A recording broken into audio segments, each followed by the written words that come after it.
Hello, this is Veterans News, a production of the United Veterans Organization of Nassau County. My name is Ed Allman. I want to thank Erica Bradley of North Shore TV for the use of her studio facilities here in Lake Success, and Marcelo Mendez for keeping our crew of senior citizens and veterans 100% sharp. I want to say hello to our viewers in both Nassau and Suffolk counties and in New York City.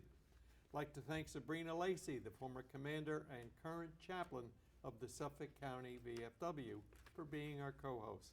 Welcome, Sabrina. Thank you, Ed.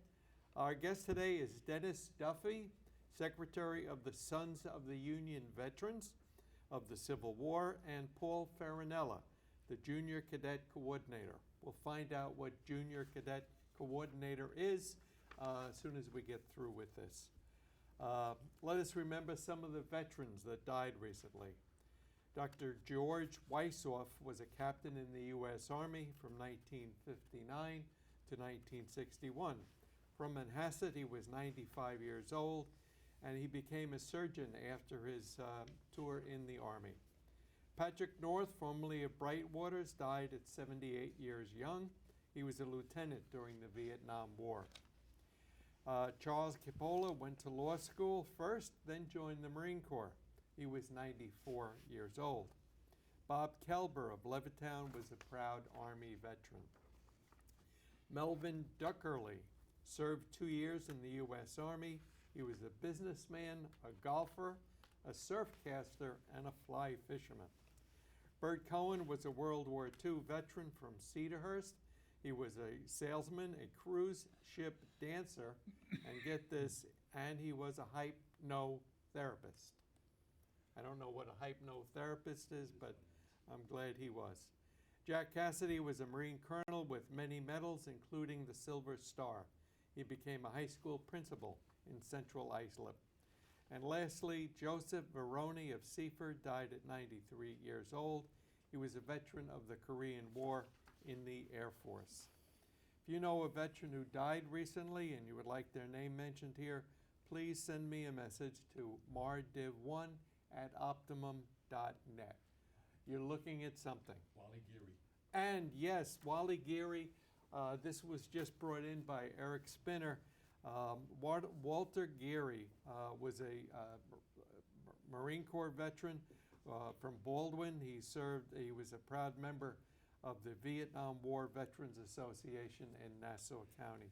I have to say Walter Geary was well known by many veterans in Nassau County. If you know a veteran who died recently and you would like their name mentioned here, just send me a message, please, to mardiv1@optimum.net.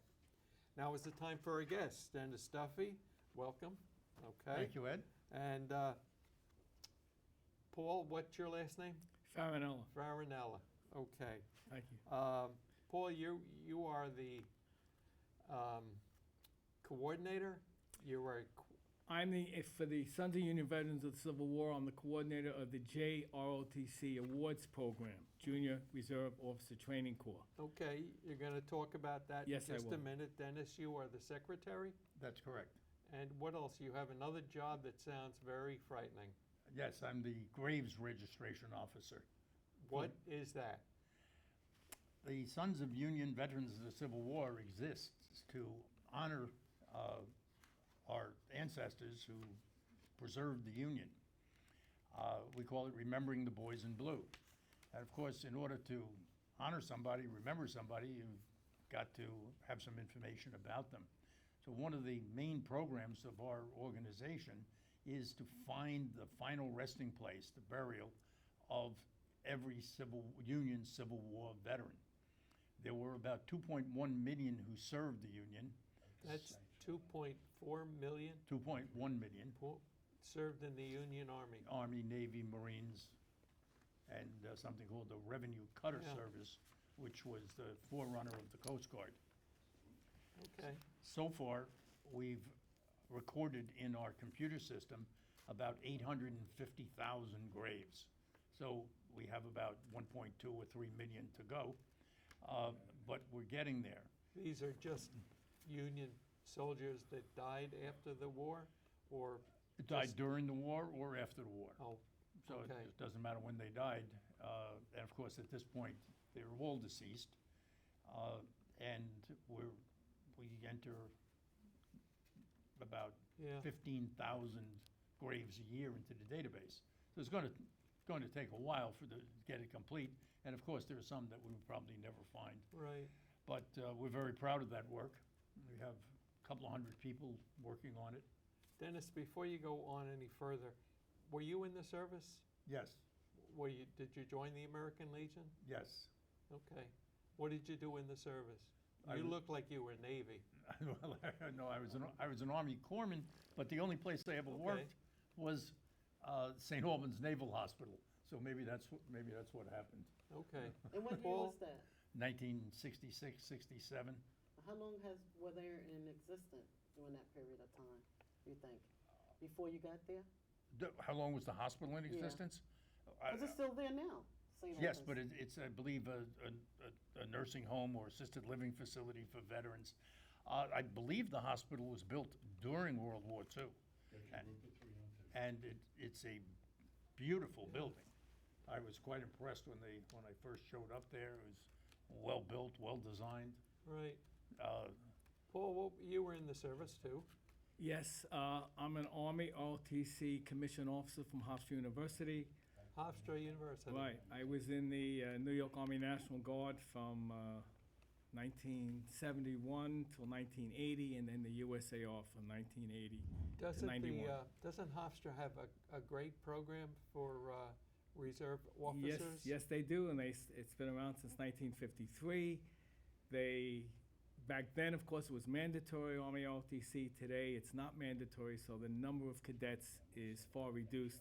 But yes, the program is excellent, and I retired as Lieutenant Colonel in the United States Isn't Army. it free tuition for a person that signs up for the ROTC? Well, only if they get an Army ROTC scholarship, which is dictated on the number of cadets. The Army will give X amount of dollars for scholarships based on cadet enrollment. Uh-huh. So it's not free for everyone. Oh, I thought it No, was. it's And what year were you in St. John's? Hofstra? Hofstra, 1965 to 1969, when we had the draft going on. Right. And that's why ROTC was mandatory. The Army worked out a deal with Hofstra for having ROTC at that campus. So we had 1,200 cadets. Okay. All right, let's get back to Dennis. You were saying something about what? We were talking about the Sons of Union Veterans of the Civil War Right. Graves Registration Grave Program, registration. and the fact that so far we recorded over 800,000 final resting places of Union veterans who are working on the rest. Sometimes when we find these graves, they don't have a marker, or there's an old marker that's basically destroyed. In that case, we get a new marker from the Veterans Administration, have it installed, and then conduct a dedication ceremony following the ritual of the Grand Army of the Republic, which was the American Legion of its day. It was the veterans organization formed by the veterans of the Civil War. The Grand Army of the Republic. That's what they called themselves. Okay. Some people get confused. They confuse Grand Army of the Republic with the Union Army, but they were separate. One was an active military organization, and the other, the GAR, was the veterans organization. Okay. And that veteran organization would have been, as today, like the VFWs and American Legion? Exactly like the VFW and the American Legion, except in one important respect. We didn't have law, we didn't have 501c3 organizations or C19 organizations and rules about political activity. So the GAR was blatantly political and was probably the most effective force in getting a whole series of Civil War generals, starting with General Grant and going up to Harrison in the 1890s, elected as President of the United States. And based on the laws at the time, they were allowed to do that because they weren't getting any special tax favors. With this organization, what are the requirements, like when you find in the grave sites, you find in the families first, right? You locate the families and We, then- we try to locate the family. And in fact, the VA requires that a genealogical search of some kind be made. They don't have to tell us to do that, though. I mean, if you find a unmarked grave and you're gonna mark that grave, it's tremendous motivation to try to find descendants. To be honest, quite often we're unable to find descendants because many of these soldiers don't have any descendants. Some have lots. And it's really satisfying when we are able to find a descendant. And of course, quite often we're able to sign those folks up as a member. Right. So we've got a double motivation. So how many members do you have at this point now? Nationwide, just over 6,000. In our camp here, which serves Nassau County and Suffolk County, we have 67 members. And as soon as we vote Ed Ullman in, he's going to be our 68th. Very good. Paul, what does the hat mean? Your cover. Yeah, your cover. Actually, I can't. I see the Well, the cross. boys in blue, the color would be the Northern Army. I think Dennis would be best to tell you the hat, because I'm actually an associate member, and I didn't have any relatives in the Civil Oh. War, and I'm not 100% accurate on Okay. the full meaning. I think Dennis would give you a better Dennis, answer. your cover says 182. What is that? Dennis, first share with the viewers, how are you a member of that? Yeah. Well, Organization. it's same question. Right. 182 stands for the 182nd New York Volunteer Infantry, in which my great-great-grandfather served. He was wounded at Cold Harbor, Virginia, but survived the war. So he and his father, who served in the 8th New York and subsequently the 68th New York, formed the basis for my being a member. So yes, as Paul pointed out, we have members with lineage, and then we have those without lineage, but who are interested in remembering the boys in blue, and we're happy to have them. So what year during the Civil War was your relative, your father, your grandfather, your late relative? What years did they serve? Yes. The older Casper Singer served just about 3 years.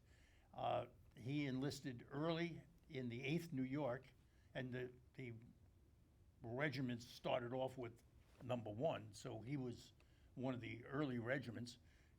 He, like many other German immigrants, populated downtown Manhattan at the time, which was known as Klein Deutschland. So his unit was known as the 1st German Rifles. After a year, he was sent home on disability with a diagnosis of nephritis, I believe. A year after that, he re-enlisted in the 68th New York, which was known as the 2nd German Rifles.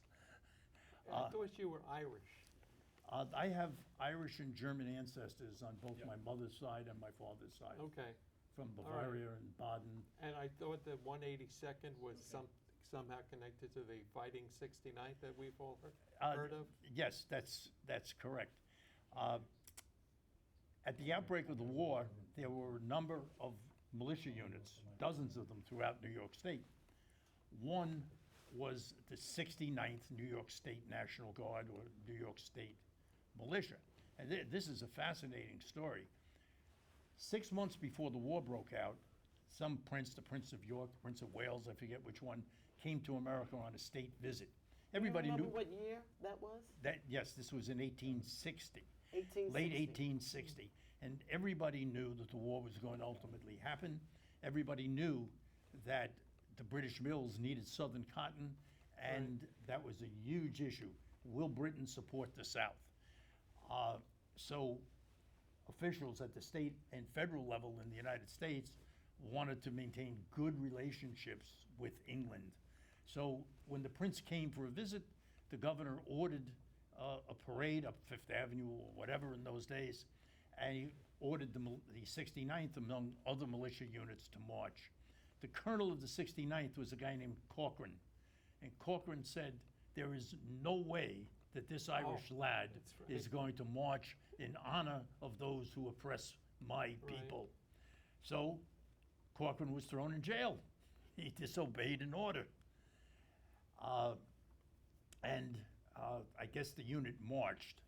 But 6 months later, when the war broke out, and the 69th was activated for federal service, the men said, we're not going anywhere without our colonel. Right. Good. So Colonel Corcoran was released from prison, and we're going to let you out now, but when the war's over in 30 or 60 or 90 days, you're going to be court-martialed. Well, it turned out that Corcoran was captured by the Confederates at Bull Run and was in a southern jail for about a year, came out, and because he was quite well known among the Irish immigrants, and announced he was going to raise not a regiment, but 5 regiments, call it Corcoran's Legion. They kept deferring his court-martial. He raised the 5 regiments, went off to war. One of those 5 regiments was the 69th New York National Guard Artillery, which became known as the 182nd because of the confusion between the 69th Militia, the 69th Volunteers, and the 69th National Guard Artillery.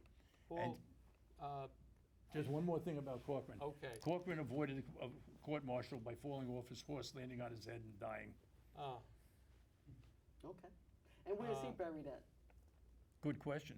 good. I don't have it on the top of my head. But in the United States, right? Oh, yes. So someone could go Google it. That's right. And go visit it. It could be a road trip. Okay. Yes. Paul, Yes, sir. you are the junior cadet coordinator? What the hell is junior Well, cadet coordinator? You Excuse me, have didn't mean it. ROTC and you have junior ROTC. And I handle the junior ROTC awards at the high school level, where we've identified all the JROTC units in Nassau and Suffolk County. There's about 12 or even 13. And I basically have informed them that we on the SUVCW give a JROTC cadet award. Most of them didn't know that. And of course, we tell them that the things that I look for, which is what coming down from the GAR, since the SUVCW is the heir to the GAR, we look for a high degree of patriotism to the nation, demonstrated a high degree of academic performance and leadership. Because you'll discover that, well, I've discovered in my military career and in ROTC and in JROTC, there are a lot of fine young people who would make great leaders because they're the next soldiers in our military. They're going Right. to lead our nation. So when they know that the award is available, they will send me a cadet's name, and I will request through our national headquarters a medal which looks something like this. This is also given to ROTC, Civil Air Patrol, National Defense cadets, young Marines. They'll Yeah. get this medal, and they'll get, this is a reduced size, this certificate, this one says ROTC, but we on the camp level have created a camp site certificate also, which highlights the Moses A. Baldwin camp. This is for the junior ROTC. Junior ROTC, Now, right. ROTC I've heard of. Right. That's where you join. This is a high you school, go to this is actually a college high and school you join. equivalent of what's taught at college, but on a lesser level, but still stressing leadership, still stressing drill, precision drill routines, learning about the branch of service that Yeah. they're dealing with, because you have JROTC both for Army, Navy, Air Force, and Marine Corps. It's an introduction. It's an basically, right, for introduction high to school students, High school students grades coming 9 in. to 12. Yeah, and they can go into the junior ROTC and they get structure. Who runs that? Who's the Well, teacher? if it's the Army will fund them, and the school district will fund it also, help paying the salaries of the instructors. The instructors generally, the senior instructor could be a Coach. retired officer from, if it's Navy or Army, Right. or a senior NCO. And usually there could be 2 senior NCOs and 1 officer, depending on the size of the Corps of Cadets. Now, most JROTCs need at least 100 students to exist, but there's a leeway because each year enrollment varies. We And- have at the Brentwood VFW, I'm a commander there, we support the junior ROTC in Brentwood. They have between 100 and 150 cadets. And they do a lot of. 150 cadets in a high Yes. school. That's And they correct. only have a small budget. Right. So those guys that served in the military, like you were saying, we have, one of ours that were the leader there. Chief Taylor, he was in the Air Force. He was Okay. also, he's also in the organization called the Tuskegee Airmen. So he's one Right. of those, right? And they do a lot of stuff. So what they do, they go to school, and one of the curriculum is the ROTC. And that's what You they said- do. The Air Force you will said- fund, Yeah. give them uniforms. The Air Force will pay for a lot of things Yeah. with conjunction with the school district, which allocates monies. So after Yeah. 4 years in the program, from what I've seen over the last 10 years, we give out scholarships, right? But from the VFW, and we give out the award. But those cadets are going into the military. Some are going to West Point, some going to the Navy Academy. Right. Those are the future leaders I that's haven't coming out heard, of high school. there's a lot of high schools that don't have ROTC That is programs. correct, Right. because their superintendents or principals are not military oriented. They Okay, have to request an ROTC program right, through the service, and then they have to get an officer or a senior NCO who Right. is a veteran to run it, and they have to be, there are certain requirements Right. they have to fulfill, and not everyone wants to do that. you mentioned that the Marines are part of it. Yes. Are there There's a Marine Corps units? JROTC, I believe in Really? Lindenhurst High School. Really? Is a Marine Corps unit, and, but the thing is, I have made them aware that we have this award, and of course, if they didn't know about it, they're not gonna request it, and if they Right. meet the criteria, plus some of these kids have done outstanding things, just like Eagle Scouts, they've worked in the community. Right. We wanna reward them, because being a former high school teacher, students or cadets like medals, they like certificates, and they Yeah. like the accolades that go with it, and I But don't the blame most them. important thing is, and I learned today, Right. is the Civil War. That's right. It's behind the Civil War. And when you look at Dennis, your ancestors served in the Civil War. So if the students that's in the high schools and the colleges now could see you, they would be more interested in what happened during that war. It's the Civil War. Where are we going now? Yeah. Today, right? So you bringing it here, and that organization, and Dennis, just give us the name of the organization one more time so they have it. It's the Sons of Union Veterans of the Civil War. And we are a local camp Right. named Moses A. Baldwin Camp 544, which is named after a lieutenant in the New York 119th Company H, who was wounded at Rocky Face Ridge at the start of Sherman's march to the sea, who came home. He survived his wound, came home, took a job as a security officer at the Washington Market in downtown Manhattan, and died when he was hit in the back of the head with a rock by some guy who he had thrown out of the market for pilfering earlier that day. And when you served in the military, you served in the Army. Correct. How many years were you in? I was in the Army Reserve for 6 years. 6 years. So I did 6 months of active duty at Fort Knox and at Fort Sam Houston in Texas. When did you find out about your ancestors being in the Civil War? I was 72 years old, and my younger son figured it out. I had been interested in this since I was a child. I remember talking to my parents. This is on my mother's side. You only joined the Sons of the Civil War 4 years ago? Or 6 years ago? I 6 or 7 years ago. Really? Yes. So I had remember very clearly talking to my mother, and she didn't know. She told me, I think there was some cousin or something, and he got a Yeah. bonus for going in. Turned out none of that was true. It was her grandfather, who she never knew because my mother was born in 1908, and he died in 1873, leaving 4 children, who the widow somehow managed to raise. And after the children were all grown up, my great-grandmother actually qualified for a pension starting in 1893. I have a letter that she wrote to President Harrison saying, can you please expedite my application? Which she didn't write. She had a grandson write it for her because she was illiterate. So your mother was German? Irish-German. What's Irish-German? Well, she had ancestors from Ireland and ancestors from Baden, Germany. And where did she live? Where was she born? My mother was born in Manhattan. She grew up in Greenwich Village when she was 15, and the BMT line was built to Astoria, and the city condemned the building that she lived in, and her father operated a hat shop, was condemned to extend 6th Avenue south. They moved to Astoria. And you're married now? Yes, For how long? 49 years. 49 years. And how long have you been married? 52 years last July. And Ed? How No, long? 53 years. 53 years, right. Yeah. Paul, is there anything else you want to? Yes, I would like to say, when I Good. give a presentation, I like to tell or ask the cadets basically if any of them have had a great-great-great-grandfather who served in the Civil War, and try to show them that, or try to let them know that this organization exists. The Right. Moses A. Baldwin Camp is there, and they can become members,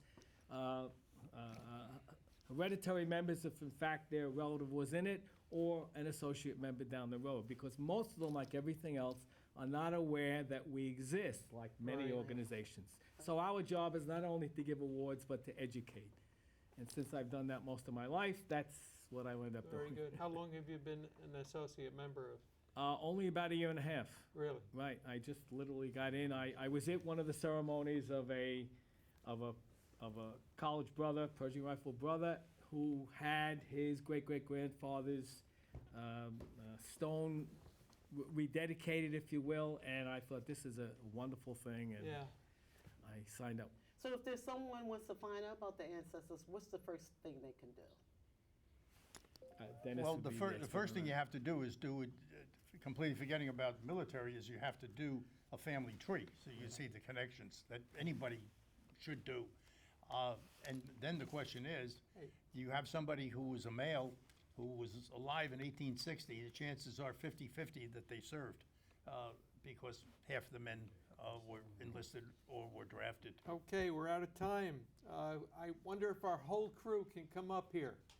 Our whole crew. I'd like to see every cameraman up here. Hello. Oh, there he is. We're an army of one today, Ed. Hi. That's right. Like to thank everyone for coming, and I'll see you next month. Next month. Okay. Oh, here's another. Good, Loretta DeBrino. Yeah, I'm here. Okay. Loretta. Never talked about Eagle. Thank you very much. By the way, the building we are in is the original United Nations. United Nations, yes. We're in Lake Success, we're on Marcus Avenue, and we're in the same building the United Nations was in. Wow. And if you want to know Okay. where the general was buried, Calvary Cemetery in Woodside. What general? Corcoran, Corcoran. Oh, Woodside. Yeah. Very good. I should have known that. Thank you, Eric. My pleasure. Thank you, Ed.